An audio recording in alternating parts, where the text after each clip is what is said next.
कौन कहता है आसमां में सुराख नहीं हो सकता, एक पत्थर तो तबीयत से उछालो यारो।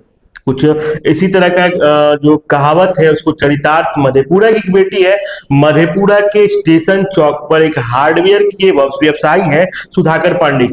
उनकी लड़की है साक्षी पांडे। सीए की इंटरमीडिएट परीक्षा इन्होंने कंप्लीट की है। हमारे साथ है साक्षी पांडे। सबसे पहले आपको बहुत बहुत बधाई हमारी तरफ से। Thank you so much, sir, for also for giving me this opportunity. चलिए। And I would like to say thank to my father and my mama and my entire family. They have supported me a lot.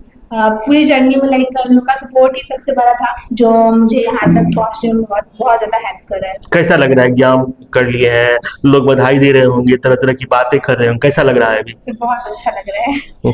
शुरुआत कहाँ से की? मतलब CA ही करना है, एक लड़की के को काफी जिम्मेदारियां होती हैं और आप इस एग्जाम को कंप्लीट भी कर लिए। इंटरमीडिएट एग्जाम को काफी टफ होता है, कैसे शुरुआत हुआ था इसका?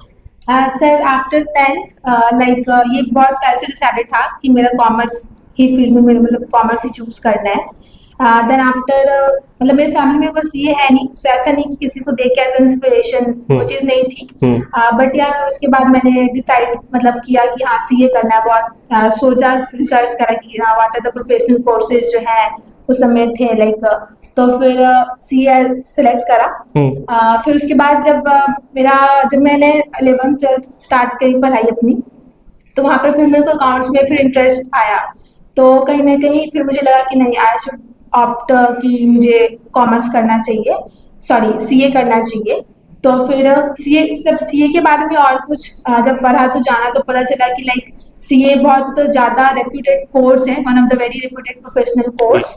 तो फिर उसके बाद फिर जो उसका डिमांड है सीए का वो भी it is increasing day by day. So ये भी एक रीजन था। कहीं ना कहीं इस कोर्स में रिजर्वेशन भी नहीं था, तो जो पोस्ट थी वो अनबायस्ड है, तो दैट्स व्हाई आल्सो मतलब शुरुआत से एक मन में इच्छा था कि सीए ही बनना है और बस एक सपना देखे और आज के डेट में वो सपना कहीं ना कहीं चरितार्थ होता सामने आ रहा है। कितना अटेम्प्ट था ये? First attempt. पहला अटेम्प्ट में आपका क्लियर हो जाता है, जबकि हम जहां तक हम लोगों को जानकारी है कि काफी टफ होता है। और पहला अटेम्प्ट में कोई बच्चा सीए का इंटरमीडिएट एग्जाम निकालता है तो वाकई में बड़ी बात है और खुशी की बात है। सीए के इंटर की पढ़ाई कैसे किए थे आप? सर मेरा जैसे कि पहला जो लेवल होता है सीए कोर्स में वो फाउंडेशन होता है।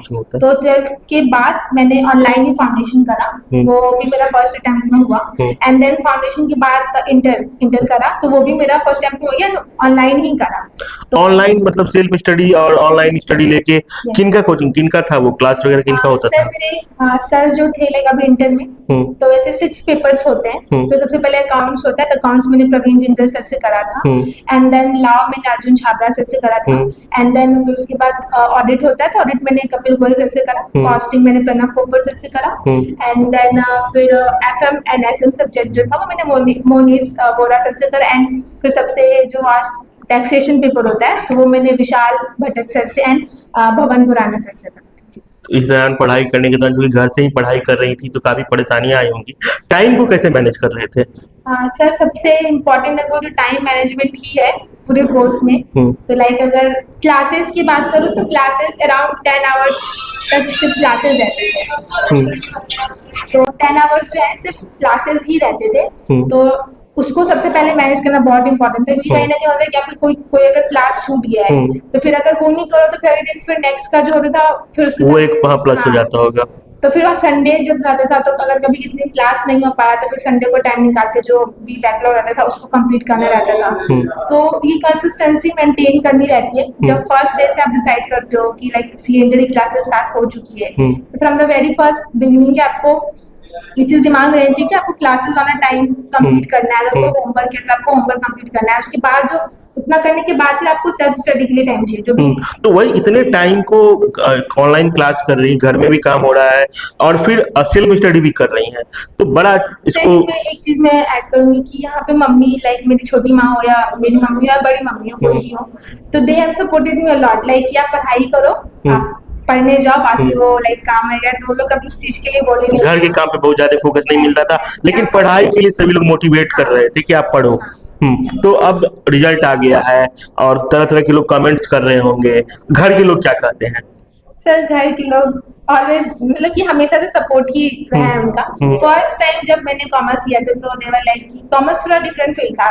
मोस्टली 10th के बाद आप साइंस लेते हो तो बिल्कुल। देवर गुड एट स्टडीज, वैसा लाते स्कूल में भी था कि your good study so you should opt for the science not for the commerce. But फिर धीरे धीरे कि नहीं कि हो जाएगा, सुना है तो कर लेंगे। तो फिर पापा बोले कि ठीक है करो। फिर पापा का सपोर्ट बहुत ज्यादा था और मेरे भैया जो हैं उनका भी सपोर्ट बहुत था। तो कभी भी हम पढ़ते थे तो वो बीच में आकर के कि हाँ तुम करो तुमसे हो जाएगा, या फिर कभी भी हम बोलते कि नहीं हो रहा है, फिर मेरे को हाथ जा रहा है, सब्जेक्ट समझ नहीं आ रहा है, तो वो भी थे कि बहुत ज्यादा बीच में मेरे को सपोर्ट किया। सपोर्ट लोगों का काफी मिला आपको। हाँ तीनों मम्मी मेरी बहुत ज्यादा। चलिए, छोटी माँ अब आगे का प्लान क्या है? पीएचडी कंप्लीट हो गया है, अब आगे क्या करना है? अभी इसके इंटर होने के बाद I am looking for my articleship कि कोई अच्छे फर्म से ही करना है, बिकॉज मेरे मार्क्स अच्छे हैं तो दे विल लाइक कि आप बिल्कुल। अच्छे फर्म से अपनी आर्टिकलशिप कंटिन्यू करो। बिल्कुल। एंड जो डोमेन है वो स्टैट ऑडिट जो है, ऑडिट मेरा वन ऑफ द फेवरेट बन रहा है, तो ऑडिट में उससे आगे रेडिट करना है।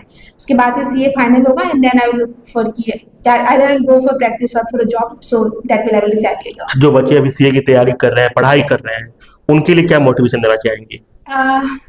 उनके लिए बस एक चीज बोलेंगे कि yes this course is difficult. ऐसा नहीं है कि कोर्स इजी है, डिफिकल्ट है, बट एक चीज सबसे इम्पोर्टेंट है इस कोर्स में कि आपकी कंसिस्टेंसी। अगर आपने डिसाइड करा है कि आपको 12 आवर्स देने हैं अपने पढ़ाई में तो आप दो, और वो चीज मेंटेन करके ही रखना है हमेशा से फ्रॉम द वेरी स्टार्ट। ऐसा नहीं कि मेरे को अगर 9 मंथ्स मेरे को पूरा देना था तो 9 महीने में ऐसा 1-2 दिन ही होगा कि हम कभी बाहर गए घूमने, वो भी जरूरी है। स्टडीज में ब्रेक लेना भी जरूरी, but at the end of the आपको रियलाइज होना चाहिए कि आप टाइम वेस्ट ना करो, इफेक्टिव रहो स्टडीज में, कंसिस्टेंसी रखो, ऑनेस्ट रहो अपने वर्क के साथ, and you be able to clear it. चलिए, निश्चित रूप से अगर सफलता आपको पाना है तो समय अभी जो स्टूडेंट लाइफ का जो समय होता है, आपको पेशेंस के साथ पढ़ाई पे फोकस करना पड़ेगा और उसके बाद आपको रिजल्ट मिलेगा। जैसे कि हमारे सामने एक उदाहरण भी आपने देखा कि हमारे साथ साक्षी थी और कैसे इन्होंने तैयारी किया, कैसे गार्जियन का सपोर्ट मिला, आगे की क्या तैयारी है इनकी, वो सारी बातें आपके पास रख रहे थे। हमारे इस वीडियो को के बारे में क्या कुछ कहना चाहिए कमेंट बॉक्स में जाकर लिखें। हमारे इस वीडियो को फेसबुक पर देख रहे हो पेज को लाइक कर लें, यूट्यूब पर देख रहे हो चैनल को सब्सक्राइब कर लें।